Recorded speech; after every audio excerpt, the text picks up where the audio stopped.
galera, tudo bem com vocês? Espero que sim, eu estou bem. Estamos aqui para mais uma videoaula, que no caso será aula de História e direcionada para os alunos do 7º ano. E assim como nas aulas anteriores, sugiro que vocês peguem um caderno, peguem um livro, porque nós vamos precisar. Então bora lá começar a aula, mas antes disso, roda a vinheta. Anote o número. Capítulo 5, Sociedades Nativo-Americanas. Então galera, hoje a gente vai dar continuidade, claro, ao nosso capítulo 5, como eu acabei de falar. A gente vem discutindo o nosso capítulo 5 há 2 aulas, tá certo? Em que na primeira aula o nosso principal objetivo foi de fato fazer uma contextualização aí, um resumo, né, do que a gente vai estudar no decorrer do capítulo, e a gente procurou entender algumas características dos povos nativos americanos. E nessa primeira aula também a gente discutiu de forma mais específica os povos maias, foi? Já na nossa segunda aula a gente continuou nessa mesma perspectiva de estudar esses povos nativos americanos, e a gente estudou os astecas e os incas, certo? Hoje a gente vai estudar de forma mais específica os nativos brasileiros, tá? E a partir disso a gente vai entender também a diversidade cultural. Então hoje a gente vai estudar de forma mais específica os povos indígenas, tá? Os povos indígenas, galera, é um assunto que a gente já vem estudando aí há um bom tempo, não é? Lá no capítulo anterior, quando a gente estava estudando as características da população brasileira, a gente entendeu que os indígenas faziam parte, né, faz parte aí da nossa base social, não é isso? A construção da sociedade brasileira, né, que foi construída, é claro, aí, a partir do decorrer da história, né, do Brasil. A gente percebeu que os indígenas tiveram sim grande importância, né, e estiveram na base da formação da nossa sociedade, junto com os imigrantes, não é? E junto com os povos africanos também, não é? Então hoje a gente vai estudar de forma mais específica esses nativos brasileiros, tá? Falando da população indígena, e a gente vai estudar algumas características desses povos indígenas, certo? Então bora lá. Nativos brasileiros. Então galera, segundo os pesquisadores, né, os historiadores, no século XV aproximadamente existiam 3 milhões de pessoas vivendo aqui no território que a gente conhece hoje, né, como território brasileiro, tá? No caso, 2 milhões viviam no litoral e 1 milhão vivia no interior, certo? O que acontecia, né, ali no período da colonização, quando os colonizadores, né, europeus chegaram aqui no Brasil, eles denominaram todas as pessoas que estavam aqui no território, que hoje é conhecido como território brasileiro, eles denominaram como indígenas, certo? E a partir disso a gente pode ter em mente, né, a gente pode criar na nossa cabeça que só existe um tipo de povo indígena aqui no Brasil, tá certo? Porém a gente precisa desmistificar isso, desmistificar, tá? Aqui no Brasil existem muitos tipos aí de povos indígenas, tá? Com as suas etnias e com as suas culturas respectivamente, tá? Então não existe só um povo indígena aqui no Brasil, e a gente vai conseguir ver isso mais lá na frente, certo? O que a gente sabe é que entre essa população, né, essas populações indígenas, existiam semelhanças sim na língua, tá? No que era falado. Porém existiam línguas ali indígenas que eram diferentes, tá? Respeitando aí as suas respectivas etnias e culturas, tá? Então o que é que a gente tem? Os grupos, né, as etnias indígenas aqui no Brasil foram separados a partir da língua, tá? Então é chamado, inclusive, de tronco linguístico, certo? Aí na tela de vocês, inclusive, já está aparecendo um mapa, tá? Com os povos organizados aí em troncos linguísticos, certo? E essa ocupação, aí, claro, se deu no território que a gente conhece hoje como território brasileiro. Então a gente tem aí, o que é que a gente encontra aqui no Nordeste, galera? Aqui no Ceará, Rio Grande do Norte, Paraíba, a gente consegue perceber que existem os povos, né, Cariri e também os Tupi-Guarani. Não é isso? A gente percebe que os Tupi-Guarani aqui no contexto do Nordeste, eles estão situados principalmente no litoral, não é isso? E aqui a gente consegue perceber os nossos troncos linguísticos, né, os nossos grupos indígenas antes de 1500, no caso Aruaque, né, Caribe, Cariri, Charruá, Tupi-Guarani, Pano, Tucano, né, e dentre outros que existiam, certo?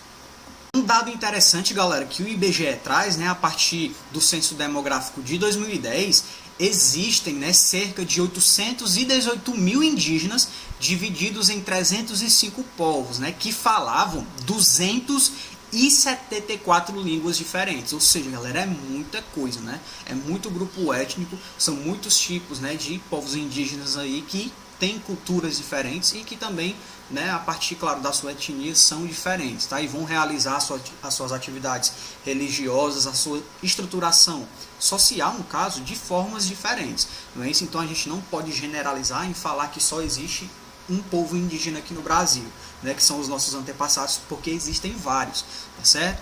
O que a gente sabe é que 502 mil, né, 502 mil dessas pessoas vivem em áreas rurais, tá? E outra informação interessante que a gente tem é que existem 70 grupos aproximadamente, né, tá? 70 grupos indígenas aí que vivem de forma isolada, tá? Eles não mantêm contato com não indígenas ou mantêm aí pouco contato, tá? Então a proximidade com o homem branco, no caso, ela é mínima, tá? Então existem essas pessoas que vivem, esses indígenas, no caso, né, que vivem em áreas rurais, tá? Existem indígenas também que vivem em áreas urbanas e existem grupos, né, que vivem de forma isolada, certo? Então a gente percebe que esses povos, né, esses diferentes povos indígenas vivem aí, tem, né, algumas características diferentes que vão distinguir um povo de outro, tá?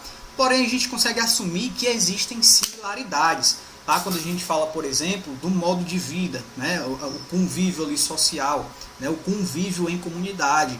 Além disso, existem também a forma de viver, no caso, né, em uma casa, numa moradia, existem famílias diferentes convivendo numa mesma moradia, tá? O que os cientistas aí, os antropólogos no caso, vão chamar de família extensa, tá certo? Além disso, outra característica similar dos povos indígenas brasileiros, eles vivem em áreas de mata, né, que são próximas a recursos hídricos, né, no caso rios aí, e lagos, tá? Além disso, vivem também, né, podem viver aí da caça, da pesca e da plantação, tá? Das plantações.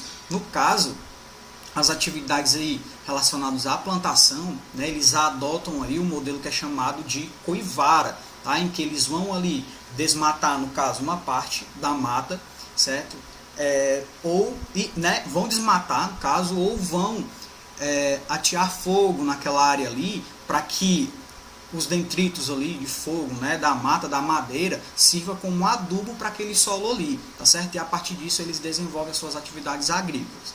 Tá? Eles fazem também um sistema de rodízio ali, né, com a terra, tá certo? Então eles não produzem de forma extensiva ali, simultaneamente, vários produtos em um determinado solo. Eles produzem, né, fazem a colheita, deixam aquele solo descansar ali para que o solo ele sirva em um posterior momento, e a partir do momento em que um determinado solo está descansando, eles usam outra área para a plantação, tá certo? Então eles fazem esse rodízio, inclusive, dos produtos que são, claro, né, produzidos ali, tá? Então eles produzem milho, feijão, principalmente mandioca, certo? Então, essas são as similaridades principais que a gente percebe entre as populações indígenas que estão presentes aqui no Brasil.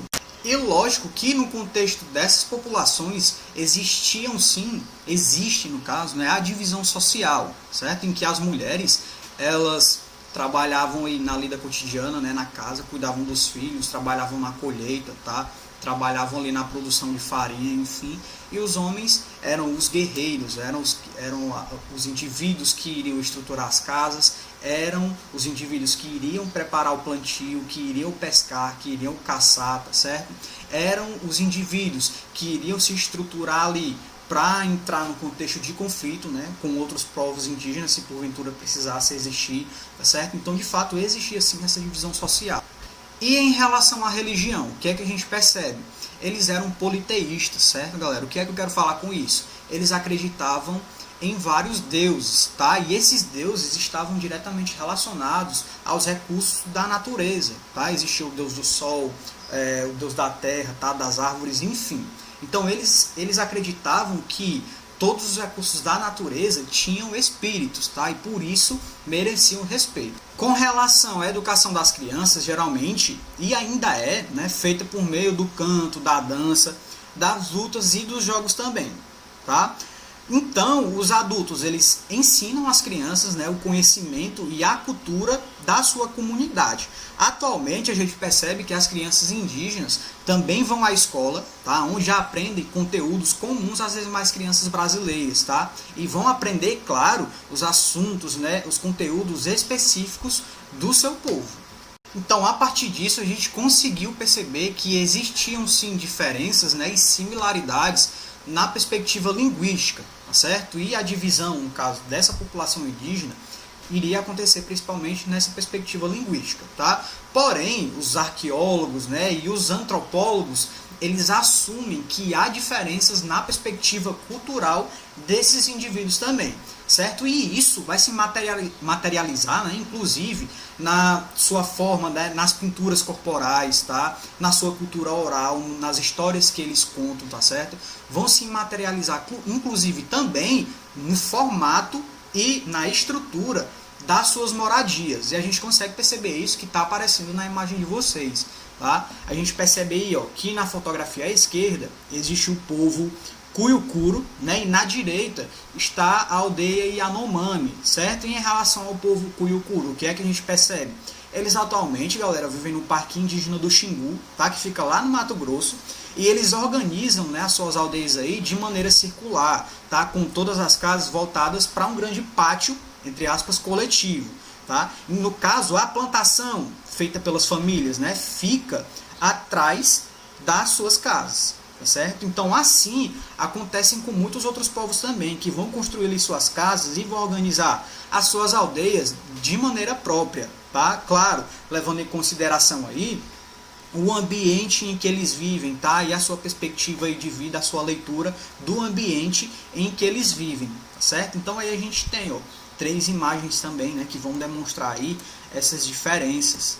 Além do formato, né, da forma ali das moradias, das aldeias, a gente percebe essa diversidade cultural na forma de pintura, tá? Na forma da pintura corporal, por exemplo, ou dos elementos que eles inserem na sua estrutura corporal. A gente pode falar que eles estruturam as suas tintas, por exemplo. Eles fabricam as tintas a partir, claro, dos recursos naturais. Então, eles utilizam sementes, utilizam plantas, tá? Utilizam frutas. E, além disso, eles também usam plumas e penas aí de animais que estão inseridos no seu contexto de vivência, tá? Ali no meio natural. Então, já está aparecendo aí para vocês essa diversidade.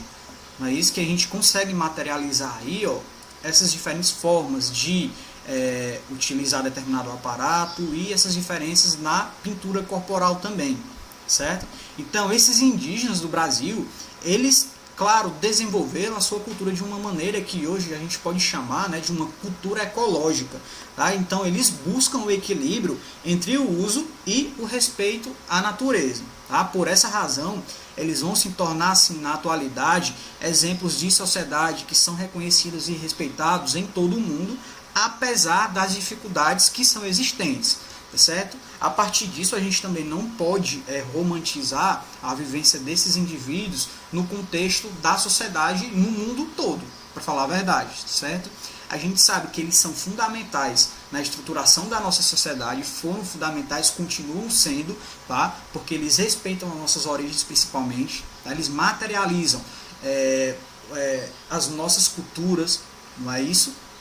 E a gente sabe que eles passam sim por muitas dificuldades, principalmente no contexto atual brasileiro, certo? Então a gente sabe que o respeito precisa existir, a gente sabe que o respeito ele precisa se materializar no contexto atual, porém a gente está longe de alcançar isso, certo?